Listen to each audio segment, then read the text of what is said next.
এসো পায়রা, দেখো আমি কাকে এনেছি। আমি অসুস্থ বলে তুমি আবার বিয়ে করে আসলে? আরে না, ছেলেকে আজই বিয়ে করাবো বলে বৌমাকে একেবারে সাজিয়ে এনেছি। কিন্তু বাবা, মা অসুস্থ বলে আমি তো আরো মীরাকে বিয়ে করে আসলাম। ও মা, এটা কি আমার নতুন বাবার বাড়ি? বাবা, মিঙ্কি মীরার মেয়ে, অ্যাকচুয়ালি মীরার স্বামী মারা গেছে। দাঁড়াও চিনি। সোহাগ, চিনি ওর অন্ধ বাবাকে নিয়ে রাস্তায় ভিক্ষা করতো। গতকাল ওর অন্ধ বাবা রাস্তা পার হতে গিয়ে গাড়ির ধাক্কায় মারা যায়। ও এখন অনাথ, তাই আমি ওকে সারা জীবন পুত্রবধূ করে আমার বাড়িতেই রাখতে চাই। দিদি, তোমার কি হয়েছে?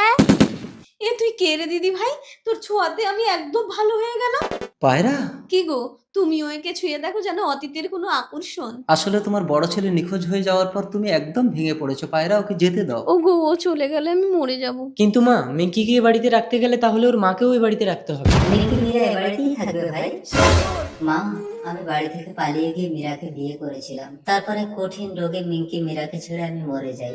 কিন্তু আমার ছোট ভাই মীরাকে এ বাড়িতে ঠাঁই দিতে চায় মা। দাদা, তুমি চিন্তা করো না, মিঙ্কি মীরা।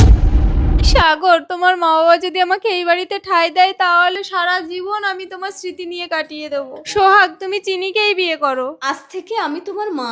আর আমি তোমার বাবা। আর তুমি আমার কাকামণি, তুমি আমার কাকিমণি। স্বপ্নেরই